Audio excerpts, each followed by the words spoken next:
السلام عليكم جميعا. طبعا انا يعني قبل ما اقول الشكر منبهر صراحه يوم الجمعه والصلاه ما فيهاش كرسي فاضي، فكونجراتيوليشن. طبعا جزيل الشكر للزميل العزيز الاستاذ دكتور ايهاب سالم، الاستاذ دكتور احمد تاج، وكل الزملاء القائمين على هذا العمل. انا ما بلاش ات از نوت وان مان شو. طبعا بذكر الساده التشيرمان الاستاذه ميادة طبعا اولا، وكل الزملاء دكتور وائل والزملاء الاعزاء دكتور حلاوه دكتور اشرف بيه، وكل الزملاء شايف في زملاء اعزاء موجودين معانا. In the next 15 minutes, what I'm going just to do, I'm going to remind ourselves that we are all the time teaching from our patients. So the patient is the one who is teaching us. Whatever is your age, whatever is your rank, you should always try to learn from the patient. And in the coming 15 minutes, I'm going to show three very short cases of our own real cases, and giving at the end of each case few learning points for us to be reminded every time we see patients. Some of these patients are common, some of them are uncommon. Some of the cases were considered to be uncommon, but now we are seeing it more frequently. I will start with the first case, and this is a 14-year girl, and she actually presented to the orthopedic surgeon by limping for 1 year. And he ordered the serum PTH, which was quite high, as you see. And then he sent the patient to us, Endocrinology, with this imaging. And please have a good look at the imaging of this young girl. And then I will give a question for all of us. What's a lab test is least useful? You can say that the four are useful, but one of them is not very useful in our clinical practice. So let's go back again, before answering this question, let's go back again to the imaging of the patient and have a good look at this patient. And then go back to the question. And which one is the least useful? I know that there is no voting system, but everyone can do it for his own. What is the least useful in this case? And you might say 1, 2, 3, or 4. What one would you use? I have heard 3. Okay, I guess the one who guessed 3 is okay, right? I mean, this is a correct answer. This is 125 hydroxyvitamin D is the least useful. I'm going to tell you now. The doctor followed your order, and he measured the serum calcium, which was borderline low. You remember the normal is 8.4, 10.5. Phosphorus is to the low side, and vitamin D is quite low, the 25 hydroxyvitamin D. So this was, if you review again the imaging, this was an MRI of the patient knee, and you can see that the epiphysis is very wide and irregular. Very wide epiphysis in the tibia and in the femur, very wide and irregular in this 14-year-old girl, and this matches very well with the diagnosis of rickets, with very wide epiphyseal plates. And this patient was given vitamin D injection. You can see she was given 200,000 unit injection every 4 weeks plus oral calcium. And the results was, alhamdulillah, wa ni'ma billah, 3 months later, she was walking with no limp, with no symptoms, and the serum PTH went down. Went down because the serum PTH was high, from the learning point that rickets is characterized by deformities, remember, broadening of the epiphyseal plates. The high serum calcium is secondary hyperpara. In primary, the calcium is high, phosphorus is low, PTH is high. In the secondary, due to vitamin D deficiency, the calcium is the low side, phosphorus low side, and PTH again high. Of course, in chronic kidney disease, the only difference is that the phosphorus will be high. So this is characteristic for the rickets, having a low phosphorus and low 25 hydroxyvitamin D, and the alkaline phosphatase is quite high. So we have to remind ourselves a very high alkaline phosphatase with this picture is characteristic for rickets. And 125 is not useful because first, it's not available, it is expensive, and the level is ups and downs, so it's not as stable as 25. So if you suspect vitamin D deficiency, please order the 25 hydroxy vitamin D. So this is the first case, and let's move to another case. The rickets is rather, although you can see that this is simple, but you have to think about it. You have to think about it. It's not uncommon having vitamin D deficiency in adult osteomalacia, and in before puberty, what we call rickets. The second case is a little bit, it was thought to be uncommon. Now we are seeing, and you are seeing many of these patients these days. This is a 48-year-old lady. She presented with dizziness and abdominal pain for 1 month. So dizziness, abdominal pain was 1 month. On examination, the abdomen was lax, the blood pressure was 90/60, and it goes lower when she stands up. So it goes maybe to 80/50. And this is the imaging of her abdomen.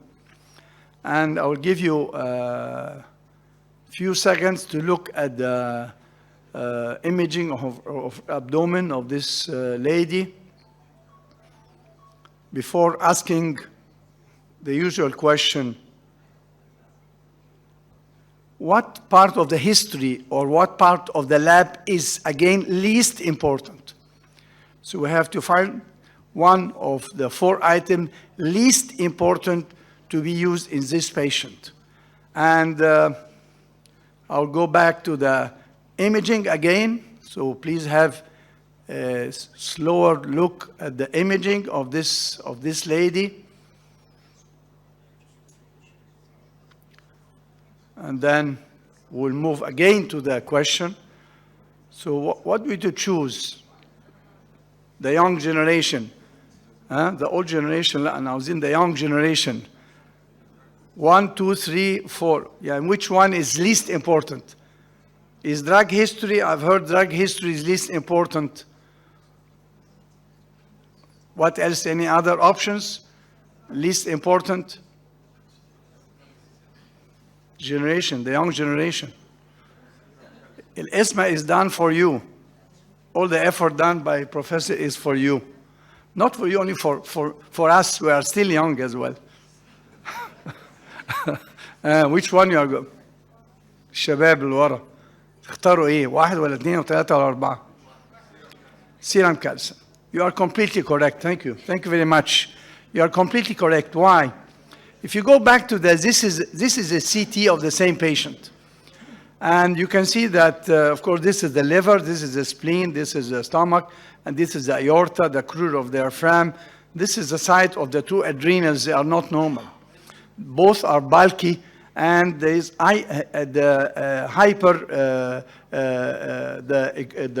the density is hyper dense. And this is the inferior vena cava. Of course, the kidneys are the lower side. If you look at, this is the MRI, the T1 MRI of the patient. I've showed liver again, spleen. This is a kidney, and above the kidney are 2 adrenals. And you can see the hyper intensity in the adrenal, and these are the psoas. And if you look at the T2, you remember from in MRI you got T2. In T2, you know it, the fat is white, while in T1 the fat is black. And again, this is the kidneys, the spleen, the liver, and the two adrenals. Now the intensity is low, so there was hyper intense in T1 and hypo intense in T2, and this is characteristic for adrenal hemorrhage, typical bilateral adrenal hemorrhage. And they classified the CT or MRI adrenal hemorrhage into 3 stages. If they're less than 1 week, it appears like that. T1 is white, hyperdense. T2 is black, as this picture. While if it is between 7 days and 2 months, middle, it appears as white because of the presence of hemoglobin. And then if it is more than 2 months chronic, it will appear as hypointense in T1 and T2. And this is due to the presence of hemosiderin. So this was a case of bilateral adrenal hemorrhage. And very interesting because they did measure, as you mentioned, serum cortisol was low because this was due to hypocorticism. ACTH was high, matches with hypocorticism. Aldosterone was low, and renin was high because it affects not only the cortisol axis, but also the aldosterone. And you remember that aldosterone is controlled by renin, not by ACTH. So this was the interesting is the INR is very high. Remember, INR up to 1 or 1.1, whatever. So this patient actually was on warfarin. So the history is very important in this case. So the correct answer is calcium. One might say that calcium can be high in patients with hypocorticism. This is correct, but this is not very important. If you suspect hypocorticism in this lady, you measure the aldosterone, renin, ACTH, and cortisol. And she was treated by prednisolone. Now I've seen this patient only 2 weeks earlier, and she was doing well with prednisolone, and 100 fludrocortisone were commenced, although it's not available in the market, but she got it from other sites. And the learning point about adrenal hemorrhage, that the anatomy and physiology of adrenal is peculiar. The adrenal had got 3 arteries, one coming from the renal artery, one coming from the phrenic artery, one coming from the aorta. Subhanallah, 3 arteries to supply the adrenals. Very important organ. Only 1 vein. So 3 arteries and 1 vein. That's why it's called vascular dam. So there is congestion in the adrenal glands. The hikman on Allah subhanahu wa ta'ala. So in severe physiological stress, the dramatic ACTH production will lead to increased vascularity and increased blood flow. And the catecholamines will close the veins. So that's why it's not uncommon to have adrenal hemorrhage. And this is the list of the causes of adrenal hemorrhage. It can occur on top of a tumor, particularly pheo and adrenal carcinoma. It can occur with severe sepsis, with COVID. That's why we are seeing a lot of the senior physician, they can tell you that. Heparin-induced thrombocytopenia, anticoagulants, and the vaccine as well. We are showing pregnancy, intervention, adrenal veins, major abdominal surgery, abdominal trauma also can be a cause. And the diagnosis is very peculiar because in these cases, you have to think about it. It's not easy. Any unexplained abdominal pain with hemodynamic instability, low blood pressure, especially if the patient is predisposed, particularly having COVID or having vaccine or on anticoagulant, you have to think about it. And it can lead to adrenal insufficiency. You have to pick it up. Sometimes it can be fatal. If you leave it, it's going to be spontaneous resolution, sometimes take up to 2 years. And I recommend you that you read this reference. One reference was months ago, last month, and the other reference from Dr. Hassan, and this is the GCM. So these are, please go and read it because you are going to see a lot of adrenal hemorrhage. The last case, only for a few minutes. This gentleman is 20 years old. It's a male this time, and he has diminished libido, erection. Penis was well developed, was a normal site for penile urethral opening. Testes were present in the scrotum. Pubic hair a little bit low, 2 to 3. Bilateral gynecomastia. And the ultrasound, the testes small. You remember the testis in adult is between 12 to 20 cc, the volume. The volume here is low. So bilateral testes are present, small volume, and he has got problem with libido. The penis was well developed. So, of course, anybody will say, I will do testosterone, LH, FSH. This is the basic for any patient with hypogonadism. Testosterone was low, you can see, 0.8. This is the normal for his age.